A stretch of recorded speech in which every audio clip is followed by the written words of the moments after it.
Merci pour l'invitation. Merci d'être là. Je sais que j'ai un titre un peu large. Je choisis ma vie. Je viens pas ici pour faire la leçon. Je viens pas ici non plus avec des grandes recherches fondées, mais plutôt sur mon expérience personnelle et sur l'expérience de gens autour de moi, de certains intervenants sociaux aussi, sur ce que ça prend pour avoir l'impression que on ne fait pas juste subir la vie, on ne fait pas juste subir ce que l'environnement nous apporte, mais qu'on a aussi un contrôle sur ce qui nous arrive, sur ce qu'on fait et sur comment on gère tout ça. Alors, je vais demander à Nathalie de déjà changer la première petite... je vous ai mis quelques images pour montrer effectivement... je vais vous parler un peu de moi au début, comment moi je passe à travers la vie, comment moi je le prends le bonheur, puis comment je choisis ma vie. Puis après ça, on va rentrer un peu plus peut-être sur des grandes lignes de ce qui peut nous aider. Donc, je vous ai mis quelques photos justement pour montrer que même à 5 ans, j'étais toute fière de partir à l'école avec ma boîte à lunch. Donc, j'étais quelqu'un qui aimait beaucoup les nouvelles choses, les défis, qui était fonceuse. Par la suite, vous avez une autre image qui est plutôt donc celle d'en haut à droite pour vous montrer aussi que j'ai relevé plusieurs défis dans ma vie, dont celui d'être dans les Forces armées canadiennes. À l'époque, j'étais mécanicienne des moteurs d'avion et c'est à l'époque de cet emploi-là que j'ai eu mon accident de voiture en 1988. Clairement, ça change une vie. Ça change aussi ce qu'on va faire dans la vie, ce qu'on va faire avec la vie. Mais une des façons que j'ai réussi à bien passer à travers tout ça, c'est en regardant plutôt ce qui me restait au lieu de regarder ce qui me manquait. Je me souviens très bien de m'être réveillée de mon coma tranquillement alors que j'étais à Winnipeg, puis je pouvais pas encore parler, j'étais intubée et les premières choses que je vérifiais, c'est ce que j'étais encore capable de faire. Donc, dès que j'ai été capable d'un peu ouvrir mes yeux, c'est « Ah, au moins, je suis capable de faire ça. » À un moment donné, j'ai été capable de cligner des yeux. Les gens se sont rendus compte que j'étais là. Au début, dès qu'ils ont pu enlever les tubes, je me suis mis à parler. Donc, déjà, c'était tous des petits gains qui, à chaque fois, me faisaient dire « Bien, j'ai une petite étape de plus qui est faite. J'ai une petite chose de plus que je peux faire. » Et éventuellement, oui, on m'a fait le diagnostic de la blessure de la moelle épinière, que je ne pourrais pas remarcher, que j'aurais peut-être l'usage de mes bras, mais c'était pas clair encore. Mais l'important pour moi, c'est que j'étais capable de parler, j'étais capable de mentionner mes besoins, j'étais capable de me faire comprendre. Déjà, ça, c'était beaucoup.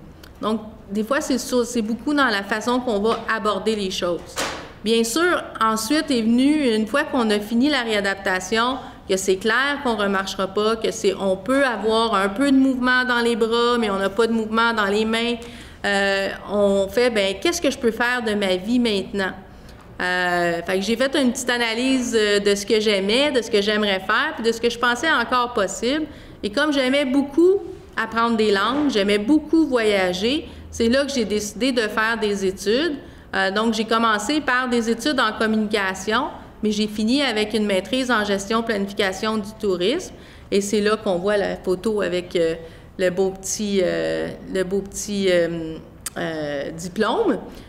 Mais j'aurais jamais passé à travers tout ça si justement les études, toutes les étapes de réadaptation, même si j'avais pas parsemé tout ça de voyage. J'en ai fait ici au Québec, mais j'en ai fait beaucoup à l'international, dont la photo que vous voyez avec le petit koala. T'es-tu encore là? Donc, c'est quand je suis allée en Australie, le plus beau de mes voyages.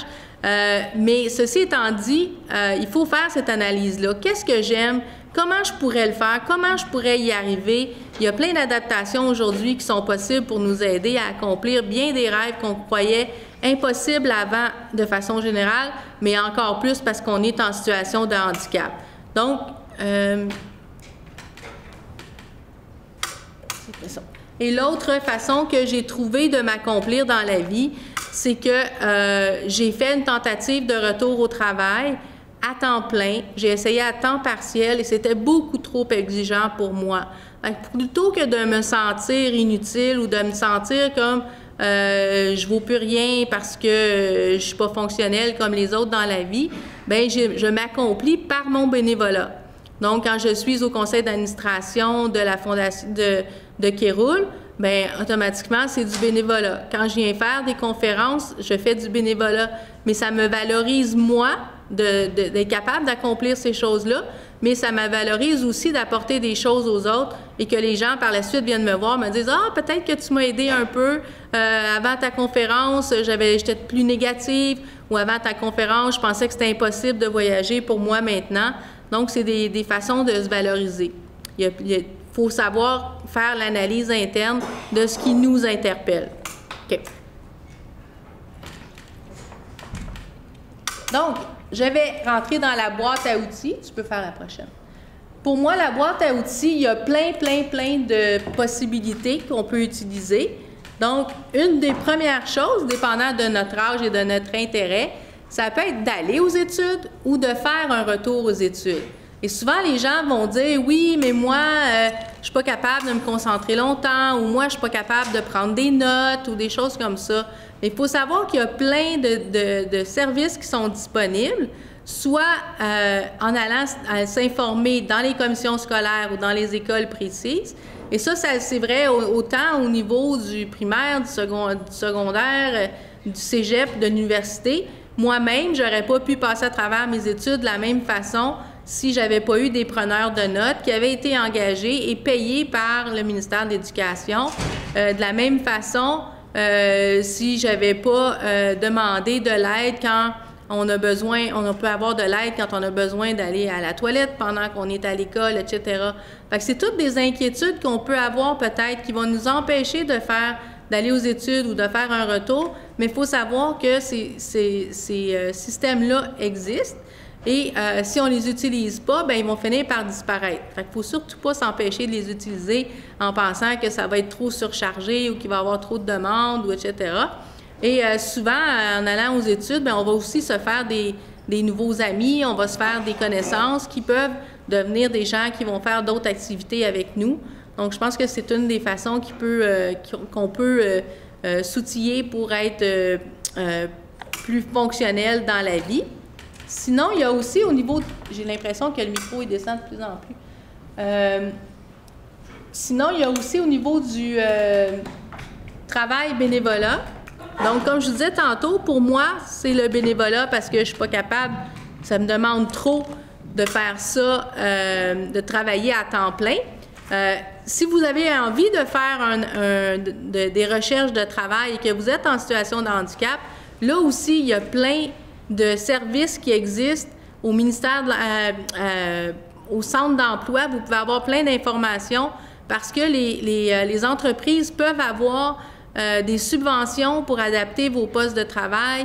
Vous pouvez aussi avoir de l'aide, des gens qui vont vous assister pendant les heures que vous êtes au travail. Donc, il y a beaucoup d'options qui peuvent aider les gens qui en ont l'énergie et qui en ont le goût.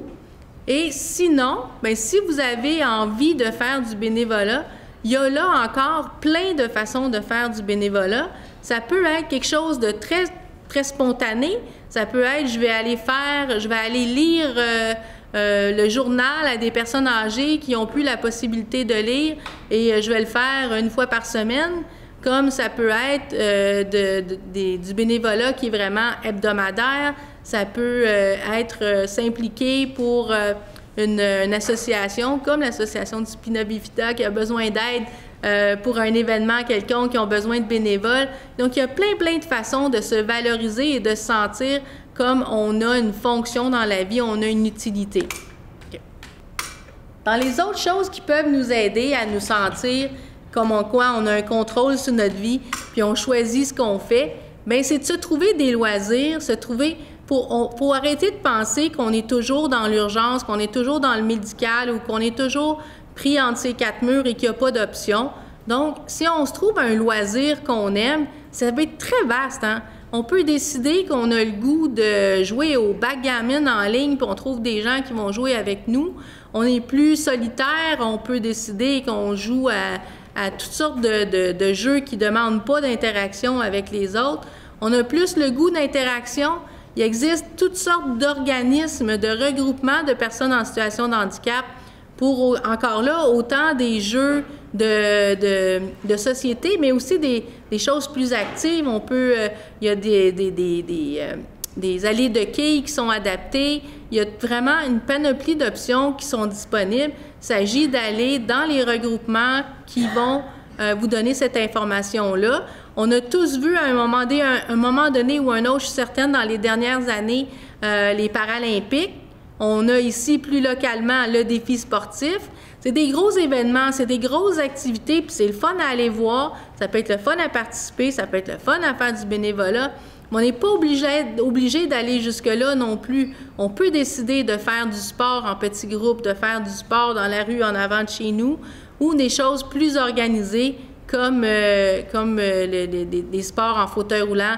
Il y a du hockey-luge, il y a vraiment toutes sortes de choses qui peuvent se présenter à nous. Il s'agit d'aller chercher l'information. Recule une fois.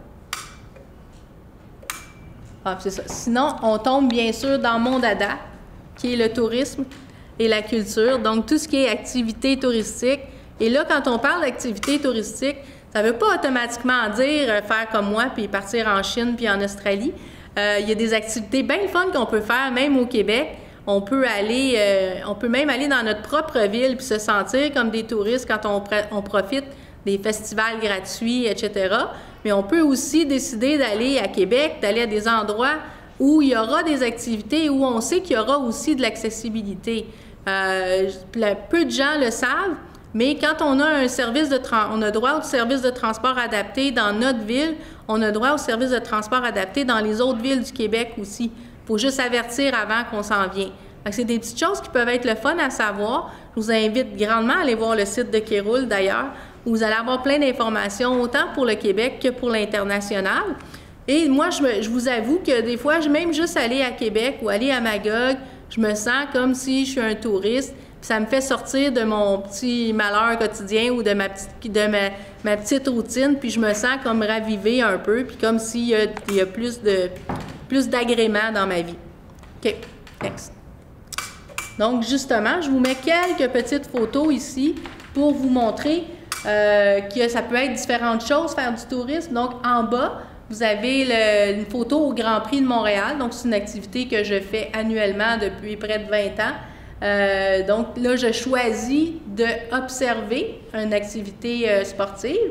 Alors que sur la deuxième photo, là, on est au musée. Donc, on est plus à l'intérieur, c'est plus sédentaire. On va prendre le temps peut-être de lire les petites pancartes. Moi, j'aime bien mettre des écouteurs puis apprendre plus sur l'histoire du peintre. Ou sinon, il y a des activités plus physiques, dont avec l'Association québécoise de voile adaptée. Et ça, on est chanceux, c'est à Montréal. Donc, on peut aller faire de la voile, mais on peut soit diriger nous-mêmes le bateau, ou on peut aussi juste voguer, donc être avec un accompagnateur, et c'est lui qui va diriger le bateau et on profite. Moi, j'étais une fille qui aimait beaucoup nager avant. Maintenant, je trouve ça trop compliqué. Enlever le maillot, mettre le maillot, on est tout mouillé, c'est compliqué. Fait que maintenant, j'aime autant me promener sur l'eau, voguer avec le voilier. Quand on fait des activités comme ça, plus près de la maison, bien, ça nous permet aussi de voir qu'est-ce qu'on aime. Donc, si vous faites des activités à Montréal en premier, bien, après ça, vous voyez ce que vous aimez faire quand vous sortez de chez vous. Bien, vous allez mieux planifier vos sorties ailleurs si vous sortez à l'extérieur du pays. Next. Je vous mets quelques options si jamais vous êtes des gens qui avaient un peu la crainte, là, quand je vais vouloir sortir de chez nous, si je vais coucher ailleurs, est-ce que je vais être obligée d'aller dans un grand hôtel ou est-ce que je vais être obligée d'aller dans un petit motel où je vais trouver l'accessibilité? Bien, rassurez-vous, même ici au Québec, on a plein d'options qui sont différentes et qui peuvent vous permettre d'être confortable. Donc, je vous ai mis en haut, c'est les chalets U, un chalet qui a été conçu spécifiquement pour les personnes qui ont des situations de handicap, donc qui est universellement accessible. C'est dans la région de Magog. Vous avez aussi un petit gîte dans le coin dans les Laurentides, qui lui aussi a été conçu pour être complètement accessible. Vous avez à Oka, qui est vraiment pas loin, peu de gens le savent, mais ils font des grands efforts pour l'accessibilité. Donc, vous avez des sentiers qui ont été balisés pour qu'on puisse se promener en fauteuil roulant. Vous avez un fauteuil roulant qui vous permet d'aller à la plage, rouler dans l'eau. Vous avez aussi des tentes comme celle que j'ai mis là, qui ressemble à une tente de scout, mais qui est toute adaptée pour qu'on puisse rentrer à l'extérieur. Vous avez tout le petit foyer, le petit foyer où la tente elle va passer au feu, le petit poêle, le petit frigidaire, etc. Et donc voilà plusieurs options là, qui sont quand même disponibles ici au Québec. OK. Next. Le bonheur. Comment on conçoit le bonheur? Comment on gère ça? Comment on se le procure? On va aller encore là dans quelques petites pistes que j'ai le goût de vous présenter. Tu peux y aller. Donc, la première chose, je trouve qu'on oublie souvent l'importance du bonheur intérieur. Le bonheur, ça ne vient pas juste de ce qu'on achète, de ce qu'on reçoit des autres, de notre entourage, mais ça vient aussi de nous, de comment nous, on gère notre personne, notre façon d'être. La première chose que beaucoup de recherches démontrent, c'est que le sourire, d'abord, c'est contagieux. Hein? Si on sourit, généralement, promenez-vous dans un corridor, faites le test, là. Souvent, on ne regarde même pas en avant de nous, on regarde un peu on évite le regard des autres, on regarde un peu en bas, un peu en haut. Mais promenez-vous en faisant le sourire aux gens et les gens vont vous le rendre. Parce que ça fait comme « Ah ben oui, hein? Pourquoi on ne se sourit pas? » Fait que c'est la même chose aussi pour l'intérieur. Quand on sourit, le corps le sent, le corps le sait, et donc on devient plus positif dans nos façons de se sentir. Ensuite, la posture. On oublie aussi souvent que si on se promène ou si on s'assoit, on est assis dans notre chaise puis qu'on est assis comme ça, bien, c'est vrai que la vie est plus longue, c'est donc difficile. Alors que si on se redresse, bien là, on a un peu plus, on prend un peu plus en charge notre vie, on prend un peu plus en charge notre attitude. Donc, c'est une autre chose qui peut définitivement influencer comment on se sent et comment les autres nous perçoivent aussi. Si on est plus droit, si on est plus confiant, bien, les gens sont plus confiants en nous aussi, sont plus à l'aise avec nous. Faire de l'exercice, là, je ne vous dis pas que vous êtes obligé d'aller courir le marathon demain matin, mais de tout simplement, même s'étirer, tu sais, quand on se lève le matin, là, au lieu de juste se lever puis partir, là, bien, si on prend le temps de faire un petit 5 minutes d'exercice, on prend le temps c'est un petit 5 minutes pour nous, un petit 5 minutes où on prend soin de nous, et donc on est plus à l'aise dans nos mouvements, mais on est aussi plus prêt à partir la journée que si on sort du lit, puis on prend un café, puis on part en courant, puis ça peut être pas mal plus difficile pour le système. Bien sûr, tout programme d'exercice est recommandé. Vous avez aussi maintenant de plus en plus de gyms comme Biomax au centre Lucie Bruno, mais il y a quand même maintenant à Verdun, il y en a un. Donc, des gyms qui s'adaptent pour être capables d'accueillir des personnes qui sont en fauteuil roulant avec différentes limitations et qui vont même être capables de vous préparer un programme en fonction de vos besoins, en fonction de votre réalité. Enfin, l'alimentation, d'où la belle petite pomme. C'est certain que si on ne fait pas attention du tout à ce qu'on mange, bien, à un moment donné, le corps le ressent aussi. Ça joue sur le tempérament, ça joue sur... Tu sais, si on a de la difficulté à digérer, si on a de la difficulté à prendre nos repas régulièrement, bien, à un moment donné, ça joue sur le système. Fait que je vous dis pas non plus de manger juste des pommes, juste des fruits, puis juste des légumes ou tout ça. On peut se faire plaisir aussi. Dans l'alimentation, je pense que l'équilibre, comme tout le monde vous le dira, c'est important, mais se faire plaisir aussi, des fois, c'est le fun. Il ne faut pas rester encore là juste dans l'obligation, parce qu'à un moment donné, on va se dire, bien là, c'est plate manger, là, on est juste dans ce qu'il faut manger. Il faut apprendre aussi à se faire plaisir à l'occasion. Et finalement, il y a des gens qui ont tendance à rester plusieurs jours à la maison, en pyjama, puis à un moment donné, ça devient un cercle vicieux. Hein? Moins longtemps, moins souvent on s'habille, puis moins souvent on se lave, bien, moins on se sent bien.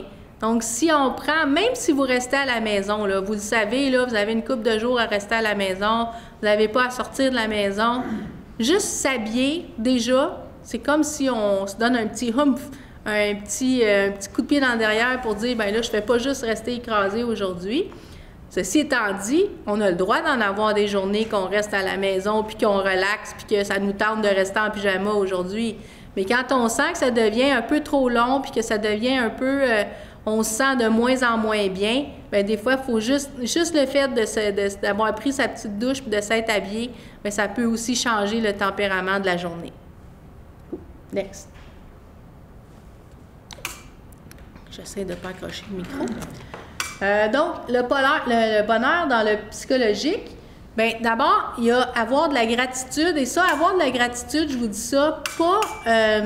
oui, il faut avoir de la gratitude envers les gens autour de nous qui nous rendent service. Si on a des amis, si on a de la famille, même si on a des préposés, des gens autour de nous qui nous rendent service, des fois, on dirait que ça devient comme... C'est normal, les gens sont toujours là, puis on oublie de dire merci. Mais c'est important de le dire merci pour qu'ils réalisent justement qu'on les apprécie, puis que ça donne encore là le petit oomph pour dire bien, gars, elle l'apprécie, ça nous donne encore plus le goût de le faire, là. Ça, c'est une chose. Mais sinon, il faut aussi avoir de la gratitude envers soi. Il faut savoir reconnaître ce qu'on fait de bon. Puis il faut se la donner, la tape dans le dos. Il ne faut pas toujours attendre que ce soit les autres qui nous la donnent, la tape dans le dos. Fait que gênez-vous pas pour une fois de temps en temps dire bien, coudonc, aujourd'hui, là, j'en ai fait des belles choses, puis je suis pas mal fière de ce que j'ai fait, puis c'est correct, c'est pas mauvais, c'est même très bon pour le système de faire ça. On s'en revient pour le micro, hein?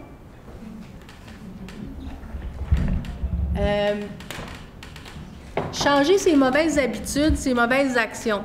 Si on le sait, là, qu'on est quelqu'un là, qui est toujours en retard, puis que finalement, ça nous énerve, ça nous stresse, bien, peut-être de prendre la démarche pour justement plus être en retard, plus s'en vouloir, puis plus avoir l'impression que personne nous aime, ou ben, pas nous aime, mais que personne nous fait confiance parce qu'on est tout le temps en retard. Fait qu'au lieu de continuer dans ce négatif-là, à un moment donné, il faut dire, bien, je vais les changer, ces mauvaises habitudes-là, ces mauvaises actions-là, pour justement être mieux avec moi-même, puis mieux avec mon entourage.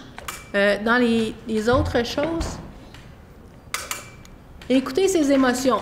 Tu sais, une journée là qu'on est supposé de rester à la maison, puis qu'on se sent vraiment pas bien, puis qu'on se dit, moi, mais il me semble que j'ai pas le goût de sortir, mais j'aurais le goût de parler à quelqu'un. Mais je sais pas s'il va y avoir quelqu'un, si j'appelle. Écoutez-vous, là, puis si vous avez vraiment envie de le faire, bien, appelez.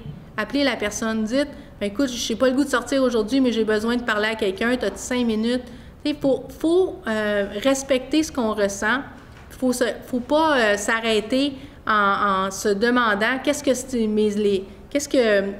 je ressens, comment les autres vont le percevoir. C'est sûr qu'il faut rester... on appelle quelqu'un en qui on a confiance quand même, là. Mais je pense que c'est important de s'écouter, puis si une journée, vous étiez supposé de faire une activité, puis ben, vous êtes moins en forme, bien, vous avez le droit de prendre le temps de dire, est-ce que je vais vraiment le faire? Est-ce que je vais me faire plus de tort? Est-ce que je vais être plus fatiguée? Est-ce que si je le fais que si je le fais pas? Fait que c'est important de s'écouter aussi. Faire preuve de constance. Si vous essayez de changer quelque chose dans votre vie, une façon d'agir, bien, peut-être que c'est pas la première fois que vous allez essayer, que vous allez réussir. Fait que pour réessayer plusieurs fois, tu sais, comme je donnais un exemple simple tantôt, si on est toujours en retard, bien, c'est peut-être pas la première journée où on va se dire, OK, là, je vais mettre mon cadran 15 minutes plus tôt pour arriver à l'heure. Bien, ça se peut que vous soyez en retard pareil la première fois, mais qu'à force de le faire, ça va devenir une habitude, puis vous allez être correct. Fait qu'il ne faut pas croire qu'automatiquement, parce qu'on essaye quelque chose une première fois, que ça va fonctionner. Pour vous aider aussi dans tout ce qui est le psychologique, il y a toutes sortes de techniques de distraction qui peuvent vous aider. Si on est vraiment dans une période où on déprime un peu plus, ou une période où on est très stressé, des fois, on a besoin de se distraire justement, de ce qui est en train de nous perturber. Une des façons de faire ça, c'est des techniques de distraction comme écouter un CD de musique. Des fois, juste ça va nous amener ailleurs. On va se concentrer sur la musique. Mais il y a aussi toutes sortes de techniques qui utilisent comme un texte qui vous est lu et qui vous amène ailleurs. Donc, moi, je sais que j'en ai quelques-uns à la maison où ça va me dire, bon, ben là, tu es en train de t'imaginer sur le bord de la plage, tu entends le bruit de la mer, etc.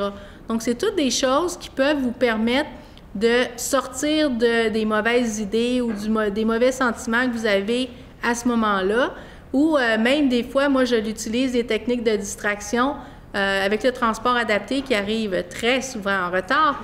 Bien là, je vais me mettre à dire, OK, là, je vais essayer de penser à un oiseau ou à un animal pour chaque lettre de l'alphabet.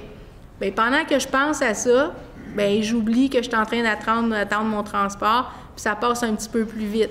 Donc, il y a toutes sortes de... Ça peut être, vous pensez à un prénom pour chaque lettre de l'alphabet ou des choses comme ça. Fait que ça peut être des choses qui vont vous aider à mieux passer le temps ou même à moins stresser puis moins vous causer peut-être des ulcères. Okay. Maintenant, si on parle de tout ce qui est l'environnement, bien, une des choses à faire, ça pourrait être de choisir son entourage. Ça pourrait être, si on sait qu'il y a des gens qui sont très négatifs dans notre entourage, bien, ça pourrait peut-être être de leur en parler d'abord, de leur dire, écoute, moi, j'ai l'impression que quand je te vois, c'est toujours très négatif, c'est très difficile, je repars puis je me sens moins bien. Bien, peut-être que la personne n'en est pas consciente, puis elle va changer ce qu'elle a comme discours, puis peut-être que c'est tout simplement une personne négative. Mais là, à ce moment-là, ce sera à vous de choisir, est-ce que c'est trop négatif, est-ce que ça me ruine trop ma santé ou mon humeur? Et à ce moment-là, bien, des fois, il faut choisir de s'éloigner un peu de cette personne-là jusqu'à ce que cette personne-là change. Fait que ça peut être aussi de changer carrément de lieu où on fait nos activités des fois. Si on sait que, je sais pas, moi, je suis une personne qui se déplace en fauteuil motorisé, j'aime beaucoup voir les gens faire du sport, ça me dérange pas. Mais il y a des gens qui vont aller faire des activités puis qui se retrouvent en compagnie de personnes qui sont pas en fauteuil roulant, puis ils se sentent moins bien parce qu'ils sentent qu'ils ne sont pas capables de faire les mêmes activités. À ce moment-là, peut-être qu'il faut choisir de faire des activités ailleurs, dans un endroit où on sera entouré de personnes qui sont aussi en fauteuil roulant. Fait que c'est encore une analyse interne à faire, mais c'est une analyse qui est importante à faire pour être mieux dans la vie. Des fois aussi, il y a des gens qui dépriment ou vont stresser plus à regarder les nouvelles. Fait qu'il faut peut-être essayer de voir si on a des fois, on se sent moins bien, on a le moral un peu plus à terre, on comprend pas trop pourquoi. Bien, c'est peut-être parce qu'on écoute trop la télévision, on écoute trop les rapports sur toutes sortes de catastrophes dans la vie. Des fois, ça peut aussi être tout simplement qu'on écoute trop on aime des films d'horreur ou on aime des drames policiers, mais finalement, ça nous met plus sur le stress que d'autres choses. On dort moins bien, puis là, après ça, le lendemain, bien, on est moins en forme. Fait que c'est une autre chose à évaluer. À la maison, bien, il faut penser aussi à décorer la maison comme on l'aime. Est-ce qu'on aime ça coloré, pas coloré, etc. Souvent, les gens oublient, mais moi, je vois plein de gens qui n'ouvrent jamais les rideaux de la journée. Et à ce moment-là, souvent, on est plus sombre dans notre humeur aussi parce qu'on ne s'ouvre pas vers l'extérieur. L'été, juste ouvrir la fenêtre. Ou ça, si on n'a pas le goût de sortir, de prendre une marche, juste s'asseoir sur le balcon. C'est toutes des choses qui permettent d'améliorer notre environnement puis de se sentir mieux dans la vie. Et bien sûr, si on choisit des sorties, bien les faire dans les lieux qu'on aime. Hein? Pas aller juste juste à l'hôpital ou juste à l'école ou juste au travail. Il faut aussi se choisir des endroits qu'on aime aller pour nous changer les idées. Okay. Donc, je vous ai mis 2 petites ressources que moi, je trouve qui sont très bonnes. Donc, Bénévole Canada, c'est une ressource qui vous permet soit d'aller vous présenter pour devenir bénévole ou d'aller chercher des bénévoles si vous en avez besoin dans les sphères de votre vie. Et je vous ai mis aussi Les ateliers d'autogestion, c'est une autre activité que je fais. C'est des ateliers qui sont donnés via le Centre universitaire de santé McGill. C'est pour les gens qui ont des maladies ou des douleurs chroniques. C'est 6 séances de 2h30 où on apprend tout plein d'outils justement pour mieux gérer le quotidien. Ça va du programme d'exercice au programme de nutrition, à des techniques de distraction justement, etc. Donc, c'est 2 ressources qui peuvent être très importantes. Puis, je pense que c'est tout. C'est tout.